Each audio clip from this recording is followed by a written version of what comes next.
श्रीमद् भागवत सुनने वाले सभी श्रोताओं को राधे राधे, जय श्री कृष्णा। पिछले पार्ट में हम तुमने सुना महाराज मनु की 5 संतानें हुई। तो सर्वप्रथम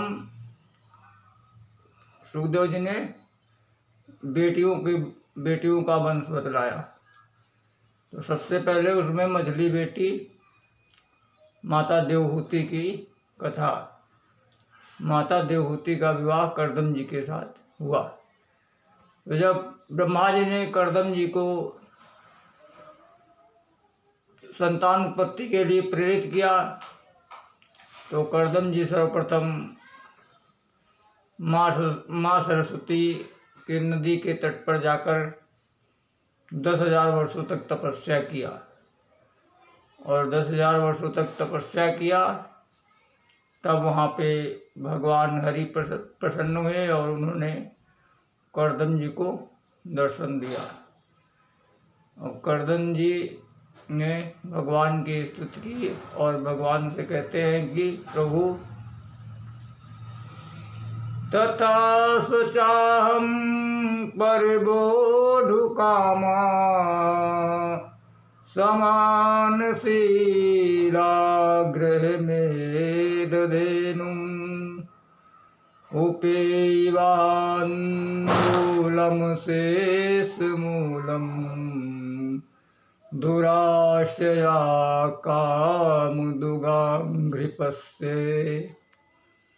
प्रभु, मैं अपने ही समान गुणवती और सुशील धर्मपत्नी की इच्छा रखता हूँ, वो आपसे मैं चाहता हूँ। और आपके चरण कमल तो कल्प वृक्ष हैं, कामनाओं की पूर्ति करने वाले हैं। दुनिया चाहे भले ही मुझको कुछ भी समझे, लेकिन मैं केवल आपसे बस यही चाहता हूँ कि मेरे लिए एक सुंदर सुयोग्य धर्मपत्नी चाहिए। तब भगवान प्रसन्न हुए और उन्होंने कहा कि कर्दम, विदित्वा तव चैत्यम में पुरैव समयोजित। कर्दम जी, तुम्हारे हृदय में जो बात है वो मैंने पहले ही जान लिया है। इसके लिए मैंने उसकी व्यवस्था पहले से ही कर दिया है। परसों तुम्हारे यहाँ महाराज मनु और शत्रुपा आएंगे। वो अपनी पुत्री को लेकर आएंगे तथा तुम उनकी पुत्री के साथ विवाह कर लेना, मना नहीं कर देना। ऐसा कहकर प्रभु कहने लगे, और फिर उनके साथ जब तुम्हारा विवाह हो जाएगा तो तुम्हारे यहाँ 9 पुत्रियों का जन्म होगा, और उसके बाद 10वें पुत्र के रूप में मैं ही तुम्हारे घर पे जन्म लूँगा। इतना कहकर प्रभु अंतर्ध्यान हो गए और चले गए। अब कर्दम ऋषि अपने आश्रम पर उस दिन का इंतजार करने लगे कि महाराज मनु कब आएंगे। और एक दिन बीता तो दूसरे दिन महाराज मनु और शत्रुपा और उनकी पुत्री तीनों लोग कर्दम जी के आश्रम पे आए।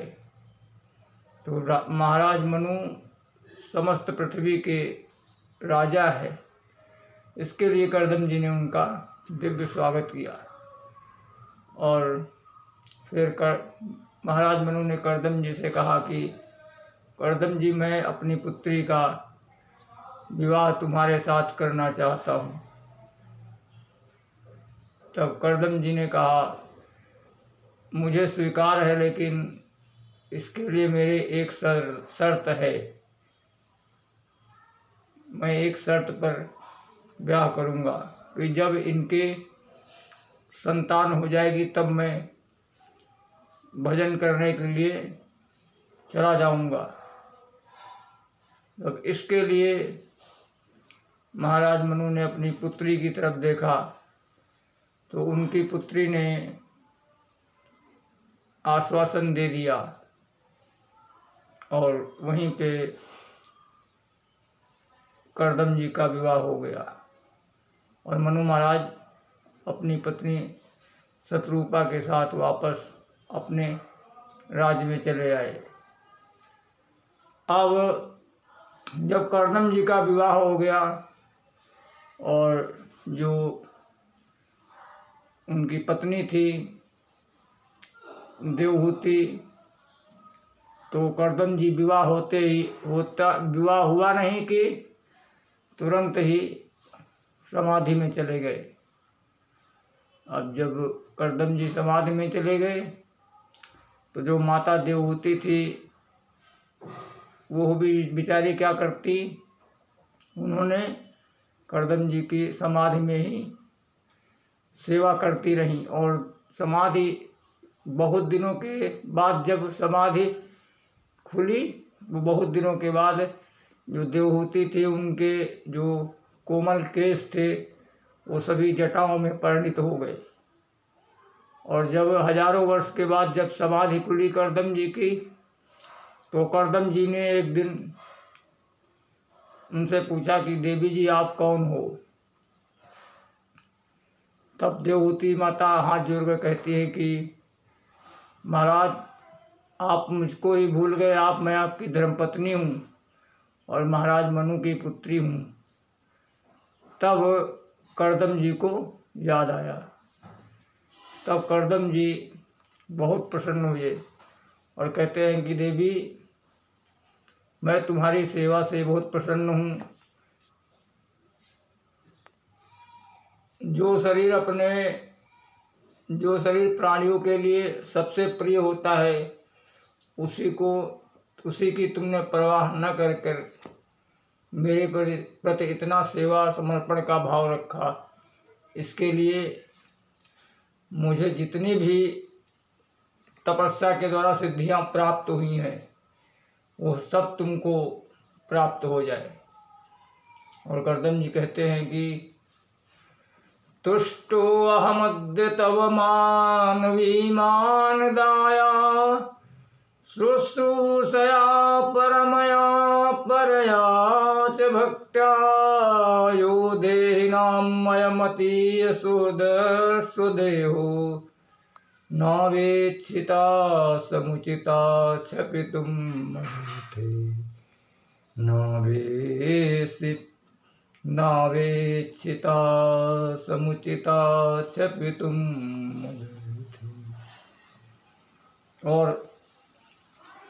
इस प्रकार कहते हैं कि देवी जी बताओ तुमको क्या चाहिए। तब माता देवहूति कहती हैं कि प्रभु जब हम गृहस्थ बने हैं तो कम से कम हमको रहने के लिए एक अच्छा घर चाहिए। तब और ये जो मेरा शरीर एकदम जर्जर हो गया है इसको भी आप तपस्या के द्वारा नवयौवन प्रदान करें। तब करदम ऋषि ने जो बिंदुसार तीर्थ था उसी में देवहूति माता को कहा कि आप इसमें स्नान करो।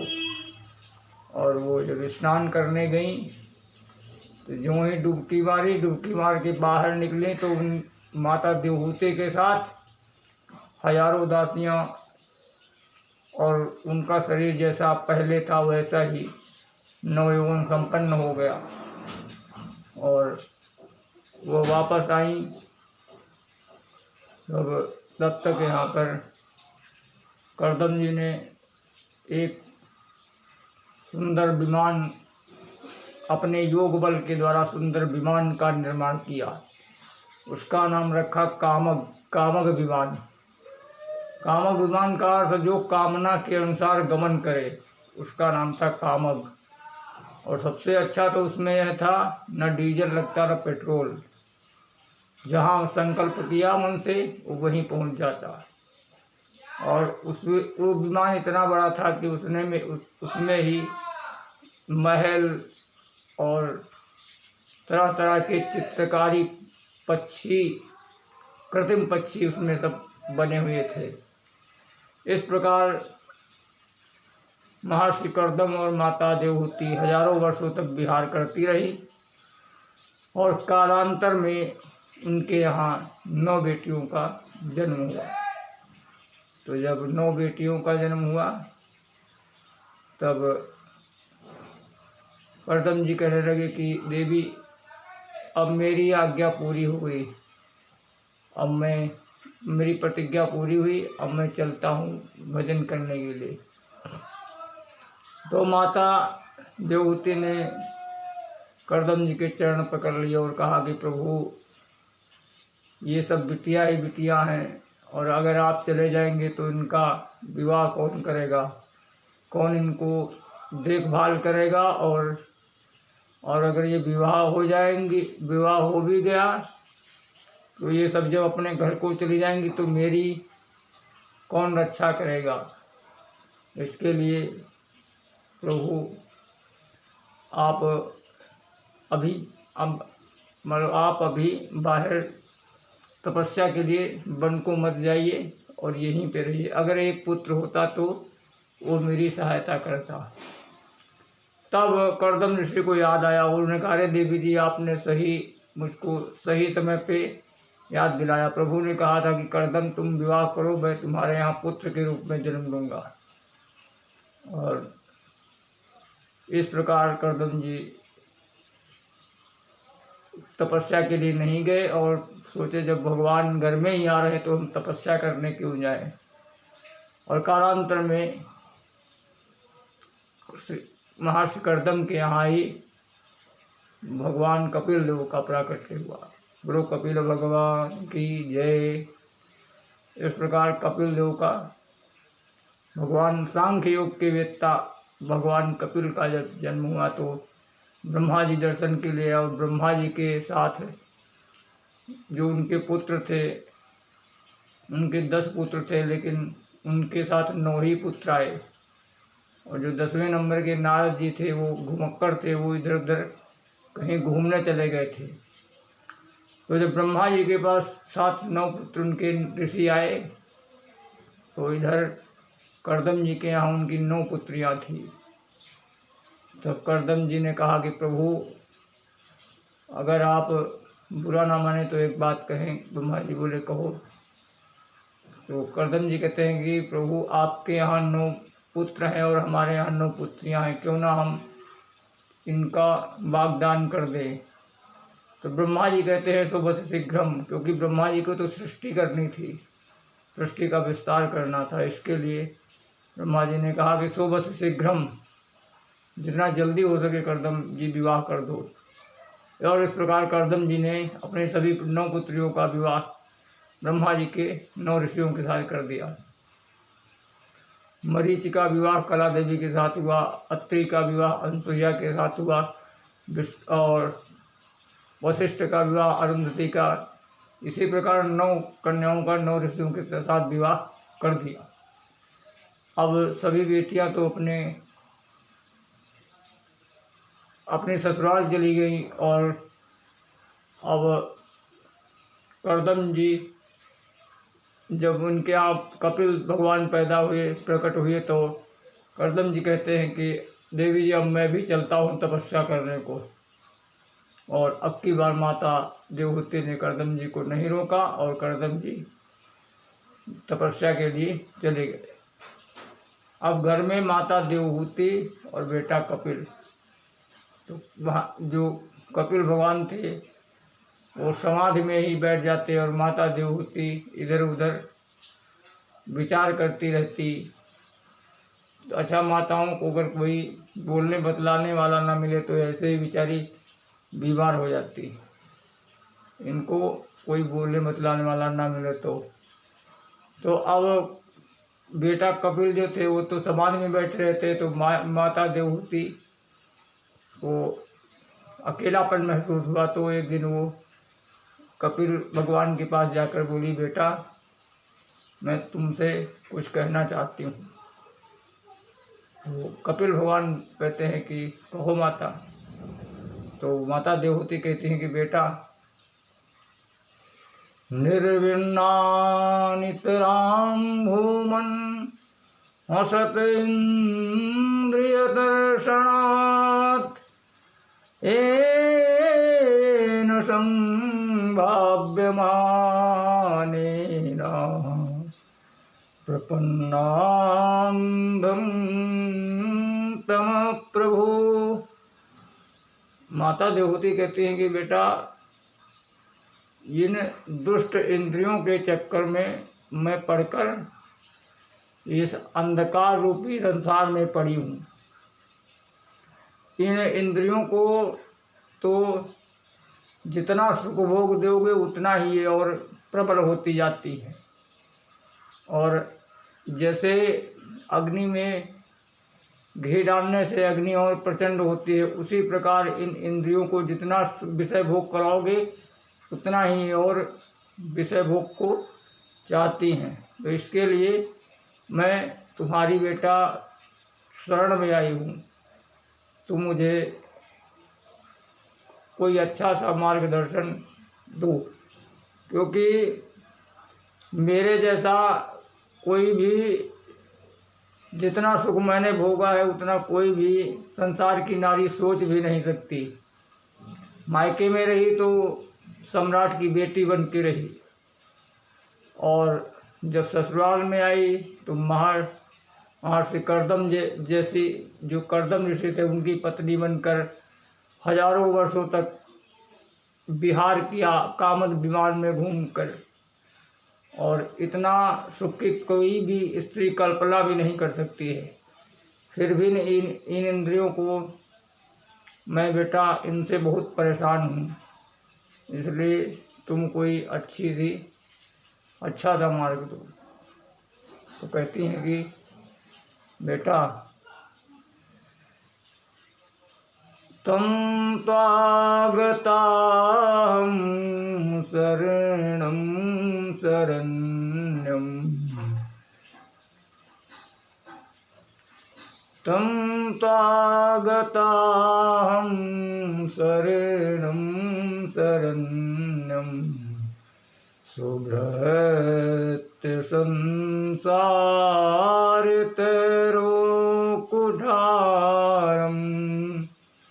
जिज्ञासयां प्रकृते पुरुषस्य, नमामि सधर्मवेदां वरिष्ठम्, नमामि सधर्मवेदां वरिष्ठम्। कहती हैं कि बेटा, मैं तुम्हारी शरण में हूँ। तुम इस संसार रूपी वृक्ष को अपने ज्ञान रूपी कुठार से काटकर अपने भक्तों की रक्षा करो। स्वभक्त संसार तरु कुठार, ये जो संसार रूपी वृक्ष है इसमें आपके भक्त जो फंस जाते हैं, तो इस संसार रूपी वृक्ष को अपने ज्ञान रूपी कुठार से काट डालो। और मैं प्रकृति और पुरुष के विषय में जानना चाहती हूँ कि प्रकृति क्या किसे कहते हैं और पुरुष किसे कहते हैं, क्योंकि आप सभी धर्मों के ज्ञाता हो। मैं आपको नमस्कार करती हूँ। नमामि सधर्मवेदां वरिष्ठम्। आप सभी धर्मों को मानने वाले हो और सभी धर्मों के ज्ञाता हो, श्रेष्ठ हो, इसके लिए मैं बेटा तुम्हारी शरण में आई हूँ। जब इस प्रकार माता देवहूति ने अपने बेटा कपिल से उनकी शरण ग्रहण करी, तब भगवान कपिल ने अपनी देवहूति माता को दिव्य सांख योग का उपदेश दिया। वो अब अगले पार्ट में। जय श्री कृष्णा, जय श्री राधे।